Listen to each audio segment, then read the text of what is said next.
नमस्कार। SBT news में आपका स्वागत है। पेश 18 जनवरी गुरुवार दोपहर 1:15 राजस्थान की 15 बड़ी खबरें। इस न्यूज बुलेटिन के प्रायोजक हैं विनी केक एंड मोर। तो सबसे पहले एक नजर डालते हैं आज के हेडलाइंस पर।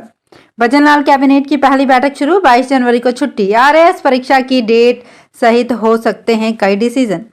अमित शाह का असम मेघालय का 3 दिवसीय दौरा शुरू। विधानसभा सत्र की तैयारियां पूरी। विधानसभा अध्यक्ष ने बुलाई सर्वदलीय बैठक। बेनीवाल ने किया बहिष्कार। एमपी राजस्थान समेत 6 राज्यों में आज कोल्ड डे का अलर्ट। आरएस 2021 की आंसर बुक 20 फरवरी से होगी अपलोड। और अब खबरें विस्तार से। राजस्थान के सीएम भजनलाल शर्मा की कैबिनेट की पहली बैठक शुरू हो गई है। ये मीटिंग चीफ मिनिस्टर ऑफिस में हो रही है। ये सरकार गठन के बाद पहली मीटिंग है। बैठक में राम मंदिर की प्राण प्रतिष्ठा के दिन 22 जनवरी को सरकारी अवकाश घोषित करने को लेकर भी डिसीजन हो सकता है।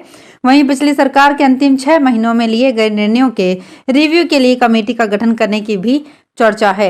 मीटिंग में कल से शुरू हो रहे विधानसभा सत्र की तैयारियों पर चर्चा की जाएगी। साथ ही कल होने वाले राज्यपाल के अभिभाषण को आज कैबिनेट से मंजूरी मिलेगी। केंद्रीय गृह मंत्री अमित शाह का असम और मेघालय का 3 दिवसीय दौरा आज से शुरू हो गया है। केंद्रीय गृह मंत्री 20 जनवरी को असम का दौरा करेंगे और एसएसबी के 61वें स्थापना दिवस समारोह और असम पुलिस कमांडो की पासिंग आउट परेड सहित कई कार्यक्रमों में हिस्सा लेंगे। अमित शाह की असम यात्रा राहुल गांधी की भारत जोड़ो न्याय यात्रा के साथ मेल खाने की संभावना है, जो आज नागालैंड से असम के लिए शुरू होगी। राजस्थान की 16वीं विधानसभा के पहले सत्र का आगाज शुक्रवार को हो रहा है। सत्र के दौरान राज्य का बजट पेश किया जाएगा। इसकी तिथि बिजनेस एडवाइजरी कमेटी में तय होगी। सदन सुचारू रूप से चले, इससे लेकर विधानसभा अध्यक्ष वासुदेव देवनानी ने गुरुवार को दोपहर में सर्वदलीय बैठक बुलाई है। इस बैठक में सीएम भजनलाल शर्मा, नेता प्रतिपक्ष टीकाराम जूली सहित सभी दलों के एक विधायकों को आमंत्रित किया गया है। हालांकि रालोपा विधायक हनुमान बेनीवाल ने बैठक का बहिष्कार कर दिया है। बजट सत्र के पहले दिन राज्यपाल का अभिभाषण होगा। इसमें भजनलाल सरकार की आगामी कार्य योजना की झलक दिखेगी। अभिभाषण से पता चलेगा कि सरकार किस तरह काम करेगी, किस तरह की योजनाओं पर फोकस करेगी। सरकार ने पिछली 2 जनवरी को कैबिनेट सब कमेटी का गठन किया था, जिसकी देखरेख में अभिभाषण तैयार किया गया है।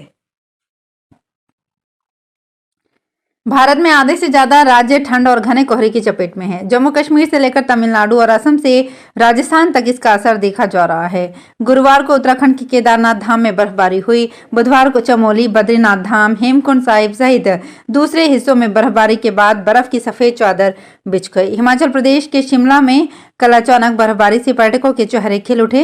रोहडू के डोडरा-क्वार और रड़टांडी में कल 2 इंच से ज्यादा बर्फ गिरी। पहाड़ों की तरफ से आने वाली सर्द हवाओं से उत्तर और मध्य भारत के राज्यों में ठंड बढ़ गई है। दिल्ली में कोहरे के कारण लो विजिबिलिटी से 18 ट्रेनें लेट रही। राजस्थान लोक सेवा आयोग की ओर से राजस्थान राज्य एवं अधीनस्थ सेवाएं संयुक्त प्रतियोगी परीक्षा 2021 की मुख्य परीक्षा की उत्तर पुस्तिकाएं 20 जनवरी से 31 मई तक वेबसाइट पर अपलोड की जाएंगी। आयोग सचिव रामनिवास मेहता ने बताया कि जो अभ्यर्थी स्वयं की उत्तर पुस्तिकाओं का अवलोकन करना चाहते हैं, वो सूचना का अधिकार अधिनियम 2005 के तहत 5 फरवरी से 30 अप्रैल तक ऑनलाइन आवेदन कर सकते हैं। जिन अभ्यर्थियों के ऑनलाइन आवेदन 30 अप्रैल तक आयोग को मिल जाएंगे, उनकी उत्तर पुस्तिकाएं आयोग की वेबसाइट पर अपलोड कर दी जाएंगी। डीप फेक रोकने के लिए केंद्रीय आईटी मंत्रालय ने नए नियम तैयार कर लिए हैं। इसके मुताबिक जो सोशल मीडिया प्लेटफॉर्म नए नियमों का उल्लंघन करेगा, उसका भारत में कारोबार रोक दिया जाएगा। आईटी मंत्रालय के एक अधिकारी ने बुधवार को बताया कि सोशल मीडिया प्लेटफॉर्म्स और अन्य स्टेक होल्डर्स के बीच हुई 2 बार मीटिंग में यह तय हुआ है कि social media platform deep fake content को एआई के जरिए फिल्टर करने का काम करेंगे। डीप फेक कंटेंट डालने वालों पर आईपीसी की धाराओं और आईटी एक्ट के तहत केस दर्ज होंगी। पूर्व क्रिकेटर सचिन तेंदुलकर के डीप फेक वीडियो मामले में मुंबई साइबर पुलिस ने 16 जनवरी को एफआईआर दर्ज की है। हाल ही में तेंदुलकर का एक वीडियो सोशल मीडिया पर वायरल हुआ था, जिसमें वे Sky World Aviator Quest gaming app को प्रमोट करते नजर आ रहे हैं। सचिन ने 15 जनवरी को सोशल मीडिया पर इस वीडियो को पोस्ट करके लिखा कि ये वीडियो नकली है और आपको धोखा देने के लिए बनाया गया है। उन्होंने अपने पोस्ट में भारत सरकार, सूचना एवं प्रसारण राज्य मंत्री राजीव चंद्रशेखर और महाराष्ट्र साइबर पुलिस को टैग किया था। खराब मौसम में पायलट्स की ड्यूटी लगाने में लापरवाही बरतने को लेकर स्पाइस जेट और एयर इंडिया पर 30-30 लाख रुपए का जुर्माना लगाया गया है। Directorate General of Civil Aviation ने बुधवार को दोनों एयरलाइंस के खिलाफ ये कार्रवाई की है। डीजीसीए की तरफ से बताया गया कि कोहरे के कारण 25 से 28 दिसंबर के बीच दिल्ली एयरपोर्ट पर करीब 60 फ्लाइट्स लेट हुई थी। जांच में पता चला कि एयर इंडिया और स्पाइस जेट ने खराब मौसम के बावजूद CAT-3 की ट्रेनिंग ले चुके पायलट को ड्यूटी पर नहीं लगाया गया था।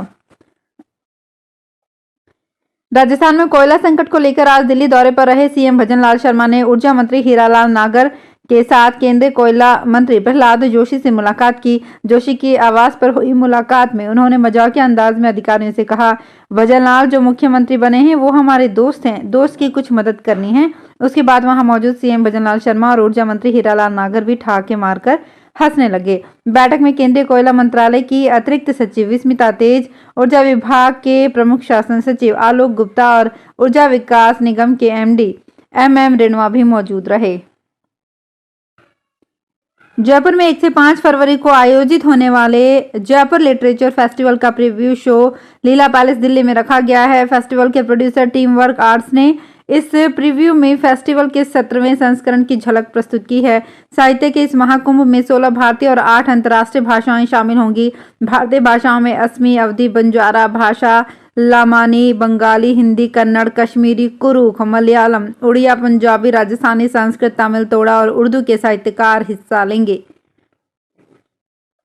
प्रधानमंत्री जन औषधि केंद्रों पर गरीबों को राहत मिल रही है। केंद्रों पर आमजन को उच्च गुणवत्ता युक्त दवाएं और सर्जिकल उपकरण बाजार में 50 से 90% तक सस्ते उपलब्ध कराए जा रहे हैं।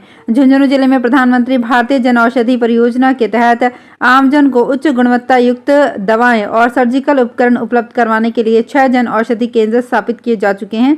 वहीं एक जन औषधि केंद्र नवलगढ़ में शुरू नहीं हुआ है, जल्द ही शुरू हो जाएगा। इन केंद्रों पर विटामिन, मिनरल्स, च्यवनप्राश और फूड सप्लीमेंट सहित करीब 1400 से ज्यादा तरह की दवाएं और 280 तरह के सर्जिकल उपकरण उपलब्ध कराए जा रहे हैं।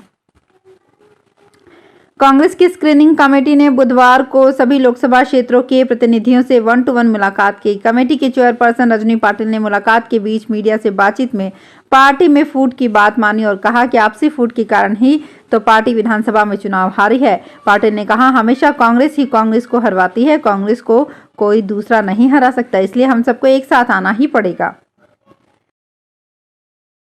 राजस्थान लोक सेवा आयोग की ओर से राजस्थान राज्य अभिलेखागार बीकानेर में पुरा लेखपाल के 3, शोध अधिकारी के 1, सहायक पुरा लेखपाल के 2, शोध अध्येता के 1 और रसायनज्ञ के 1 पद पर भर्ती के लिए आज से आवेदन किया जा सकता है। इसकी लास्ट डेट 17 फरवरी है। जालोर विधायक और मुख्य सचेतक जोगेश्वर गर्ग ने उप मुख्यमंत्री प्रेमचंद बैरवा और शिक्षा मंत्री मदन दिलावर के सामने ब्यूरोक्रेसी पर गंभीर आरोप लगाए हैं। उन्होंने कहा कि भामाशाह अगर चाहे तो राजस्थान सरकार का पूरा कर्जा उतार सकते हैं। एक तकलीफ है जिसे मैं मंच पर मौजूद वरिष्ठ नेताओं के सामने रखना चाहता हूं। भामाशाह जब यहां सेवा करने आते हैं तब ऑफिस की चपरासी से लेकर कलेक्टर तक स्वागत कम करते हैं और शोषण ज्यादा करते हैं। वे बुधवार दोपहर 2:30 बजे जालौर के अकोली गांव में बने शकुंतला देवी रतनचंद खिमेसर राजकीय उच्च माध्यमिक विद्यालय के उद्घाटन समारोह को संबोधित कर रहे थे। इसके बाद कार्यक्रम में मौजूद कलेक्टर निशांत जैन से उन्होंने कहा, सॉरी कलेक्टर साहब, मैं व्यक्तिगत आपके बारे में नहीं कह रहा था, मैंने 17 कलेक्टर देखे हैं। राजस्थान शिक्षक संघ सियाराम का 2 दिवसीय प्रांतीय शिक्षक सम्मेलन शुक्रवार से रावतभाटा रोड स्थित डाइट कार्यालय पर आयोजित होगा। प्रदेश अध्यक्ष वीरेंद्र शर्मा ने बताया कि सम्मेलन में राजस्थान प्रदेश के सभी जिलों से तकरीबन 2000 से अधिक प्रतिनिधि सम्मिलित होंगे। सम्मेलन में शिक्षा, शिक्षार्थियों और शिक्षकों की समस्याओं पर गंभीरता से विचार किया जाएगा। इस दौरान कुल 6 सत्र होंगे। पहले दिन 9 बजे से पंजीयन होगा। 20 जनवरी को खुला अधिवेशन, शैक्षिक संगोष्ठी और समापन समारोह आयोजित किया जाएगा। तो फिलहाल इस बुलेटिन में इतना ही, फिर हाजिर होंगे कुछ और बड़ी खबरों के साथ।